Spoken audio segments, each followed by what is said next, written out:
क्या साथियों पूरी तरीके से बिक गया है पाकिस्तान? क्या साथियों वाकई किसी तीसरे मुल्क के आगे मजबूर हो गया है पाकिस्तान? क्या साथियों इस देश में कुछ ऐसे लोग हैं जो चाहते थे कि भारत और नरेंद्र मोदी जी भी ट्रंप के आगे इसी तरह मजबूर हों? इन्हीं सब मुद्दों पर एक छोटे सी वीडियो पर आज करेंगे।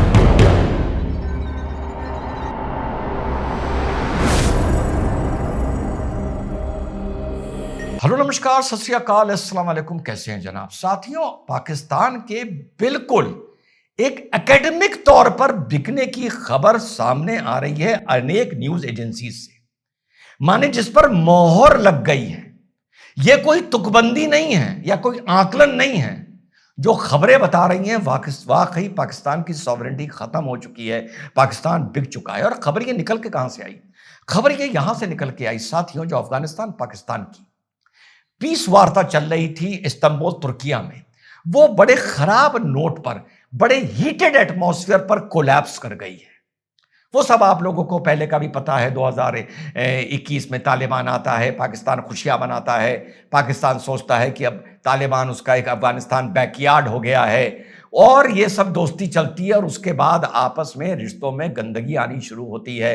तालिबान भी ये एहसास करता है कि 2001 में जब हमको काबुल से मारकर पहाड़ियों पर भगाया गया था, तो अगर पाकिस्तान उस टाइम अपने फायदे के लिए अमेरिका के साथ सौदा ना करता तो शायद अमेरिका हमको अफगानिस्तान से या काबुल की सरकार से ना हिला पाता। तो धीरे धीरे तालिबान भी समझ गया कि पाकिस्तान तब तक हमारे साथ है जब तक पाकिस्तान का कोई फायदा हो रहा है या कोई पाकिस्तान का नुकसान नहीं हो रहा है। ये सब कुछ से आप लोगों को पता है। उसके बाद इनकी बॉर्डर पर जंग शुरू होती है, फिर बड़ी खूनी जंग होती है, पतलूनें उतार ली जाती हैं। उसके बाद वहां जाकर दोहा में 2 दिन का एक सीज फायर होता है। 2 दिन का सीज फायर खत्म ही नहीं हो पा रहा। जुमे मुबारक के दिन के दोनों एक दूसरे पर फिर से हमले करने शुरू कर देते हैं। तहरीक तालिबान पाकिस्तान पुलिस स्टेशन पर हमला करता है और पाकिस्तान एक ड्रोन अटैक करता है जिसमें 12-13 अफगानी मरते हैं, जिसमें अफगानिस्तान के 3 क्रिकेटर्स भी थे। उसके बाद फिर से यह प्रयास होता है, जो तुर्की करता है, कतर करता है, कि अफगानिस्तान और पाकिस्तान में आखिर दोनों माशाल्लाह सुन्नी मुल्क हैं, एक ही कलमा पढ़ते हैं, एक ही किताब है, एक ही नबी है, किसी तरीके से इन दोनों में आप में समझौता हो जाए। जो एक दिन पहले खबर आ रही है, जो समझौता टूट गया है।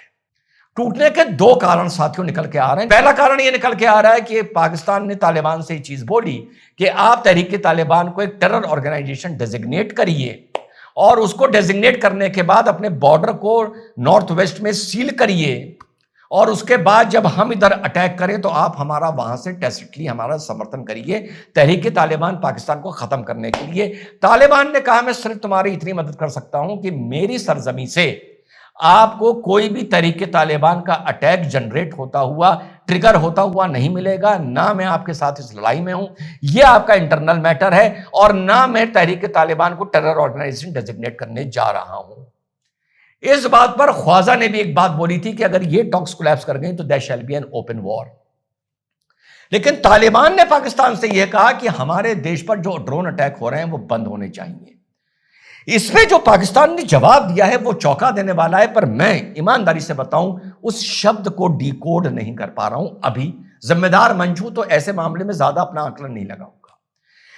पूछे जाने पर पाकिस्तान ने तालिबान से यह कहा कि हम मजबूर हैं, हमारा एग्रीमेंट हो चुका है एक तीसरे मुल्क के साथ कि हम तुम्हारे देश में ड्रोन अटैक नहीं रोक सकते।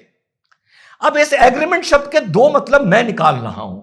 एक एग्रीमेंट यह है कि कोई तीसरा मुल्क, नजर यही आ रहा है, जिसके जूते चाट रहे हो, जिसको क्रिप्टो करेंसी के वादे कर रहे हो, जिसको ऑयल का वादा कर रहे हो, जिसको नोबेल पीस प्राइज के लिए प्रमोट कर रहे हो, जिसके यहां जाके खाना खा रहे हो, जिसको जाके अपने रहरत दिखा रहे हो, जो तुम्हारे साथ भी इतनी तारीफ कर रहा है, जिसके साथ तुम एक बेडी पर हो गए हो, वही है ये तीसरा आदमी। तो पाकिस्तान ने कहा है तीसरे आदमी के आगे मजबूर है, एग्रीमेंट हो चुका है, उस एग्रीमेंट को तोड़ने की स्थिति में नहीं है। ये आदत हो गई है पाकिस्तान की। मुबारक हो आप सबको। अब साहब एग्रीमेंट क्या है? एग्रीमेंट क्या ये है कि अमेरिका अगर ड्रोन अटैक करता है तो इसको पाकिस्तान नहीं रोक सकता, और ड्रोन अटैक के लिए अगर वो पाकिस्तान की एयर स्पेस यूज करता है या वो पाकिस्तान से कहेगा कि तुम्हें ड्रोन अटैक करने और पाकिस्तान को करने पड़ेंगे। जाहिर सी बात है कि अगर अरेबियन सी से या कहीं से अमेरिका तालिबान के ऊपर कोई ड्रोन अटैक करता है तो उसको पाकिस्तान की एयर स्पेस यूज करने की जरूरत ही नहीं है। तो इस एग्रीमेंट का सीधा सा मतलब ये साथियों, जो मैं निकाल रहा हूं अपने आकलन से, ये निकल के आ रहा है मेरे भाई कि पाकिस्तान की सरजमी अमेरिका ने टेक ओवर कर ली है। सीआईए का एजेंट बता रहा था कि न्यूक्लियर वेपन टेक ओवर कर लिए हैं, और पाकिस्तान तालिबान से यह कह रहा है मजबूर है, हम एग्रीमेंट नहीं रोक सकते। यानी अपनी हमारी सरजमी से तुम्हारे ऊपर जो ड्रोन अटैक होगा उसको हम नहीं रोक सकते। इस बात पर यह वार्ता खत्म होकर टूटी है। ड्रोन अटैक पाकिस्तान यूएसए का रिश्ता बहुत पुराना है। 2004 में बुश के टाइम से चीज शुरू हुई थी। ओबामा के टाइम पर अकेले शुरू के 4 साल में, 8 साल ओबामा रहे थे, 327 ड्रोन अटैक अमेरिका ने पाकिस्तान के ऊपर किए थे, जिसमें पाकिस्तान ने बताया था 2100 आतंकी मारे गए हैं, खुद बताया था, और लगभग 67-68 सिविलियंस मारे गए हैं। लेकिन वो जितना भी हो रहा था वो ढका छुपा हो रहा था। पाकिस्तान की गवर्नमेंट इन ड्रोन अटैक्स के खिलाफ बोलती थी, अमेरिका उनका सुनता नहीं था। एक फेस सेफ था, एक इज्जत थोड़ी सी बनी हुई थी।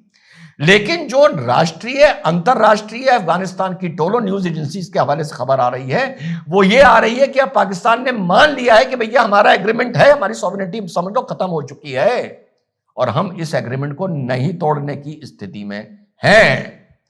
भारत के लिए यह बड़ी मुबारक खबर है। यह मौके का फायदा उठाओ, अफगानिस्तान के साथ डिप्लोमेटिकली क्लोज हो, उन्हें कोई तुमसे मदद चाहिए वो दो, दोस्ती रिश्ता देवबंद के चक्कर में ना पड़ो, क्योंकि इस टाइम अफगानिस्तान की जो स्थिति है, तुम वो they are beggars, they can't be choosers. तुम उन्हें जो भी दोगे वो तुम्हारे हाथ चूमेंगे और तुमसे वो चीज लेंगे। और अच्छी नियत से भारत को तालिबान के साथ रिश्ते इंप्रूव करने चाहिए, लेकिन एक दायरे में, ये मैं बहुत दिनों से बोल रहा हूं। और दूसरा जो भारत कर रहा है इस वक्त को, क्योंकि अब अफगानिस्तान ये टॉक्स कोलैप्स होने के बाद, पाकिस्तान इस स्थिति में नहीं है कि वो 2 बॉर्डर पर इस तरह की प्रॉक्सी टेरर वॉर लड़े। तो यह मौका भारत के लिए एक टाइम का क्वेश्चन है कि भारत की अगर कुछ कमियां ऑपरेशन सिंदूर पार्ट 1 में रह गई थी और अब भारत उस पर काम कर रहा है। 79,000 करोड़ के अब और वेपन्स का एक नोटिफिकेशन आ गया है, डिफेंस मिनिस्ट्री से सैंक्शन मिल गया है। अपने बॉर्डर्स को, अपनी डिफेंस को, अपनी ऑफेंस को ऑपरेशन सिंदूर पार्ट 1 से कुछ सीखते हुए सिर्फ इस पीरियड को इस्तेमाल करें अपने को मजबूत करने में, क्योंकि फिलहाल उनकी स्थिति ऐसी नहीं है जो भारत के साथ वो छेड़खानी करें। और चलते चलते आखिरी सवाल, जो लोग इस देश में रहते हुए डोनाल्ड ट्रंप या अमेरिका और भारत की फॉरेन पॉलिसी की नीतियों को फेल बताते हैं, डोनाल्ड ट्रंप ने एक बात दुनिया के सामने स्टैब्लिश कर दी है कि मेरी कोई फॉरेन पॉलिसी नहीं है। जो जितना मेरे आगे झुकेगा, जो जितना मेरे जूते तलवे चाटेगा, मेरा मुल्क की पॉलिसी उसके फेवर में होगी। सिंपल सी उसने एक फॉरेन पॉलिसी साथियों बना दी है। इस देश में जो अमेरिका को लेकर भारत की फॉरेन पॉलिसी को एक फेलियर बताते हैं, क्या वो यही चाहते थे कि आज जो पाकिस्तान की स्थिति अमेरिका के आगे है वो ही भारत की स्थिति अमेरिका के आगे हो, ताकि उन्हें नरेंद्र मोदी जी को और बदनाम करने में या टारगेट करने में आसानी हो और उनको राजनीति में फायदा हो। परेशानी इस देश के लोगों को, बहुत से लोगों को आज यही है जो डोनाल्ड ट्रंप को है कि भारत या नरेंद्र मोदी अमेरिका के सामने ऐसे नतमस्तक नहीं हुए, उसके तलवे नहीं चाटे जैसा कि पाकिस्तान साथियों चाट रहा है। अब आखिर में सवाल ये उठता है कि ट्रंप या यूएसए ये सब क्यों कर रहा है? ट्रंप या यूएसए ये सब इसलिए कर रहा है क्योंकि वो दूर रहते हुए आग में हाथ नहीं डालना चाह रहा। पाकिस्तान के जरिए अफगानिस्तान में फिर से अस्थिरता पैदा करना चाह रहा है, और उस अस्थिरता अगर पैदा हो जाती है उसका फायदा उठाते हुए पाकिस्तान के साथ मिलकर बरगाम एयरबेस तक पहुंचना चाहता है। जय हिंद, वंदे मातरम, खुदा हाफिज।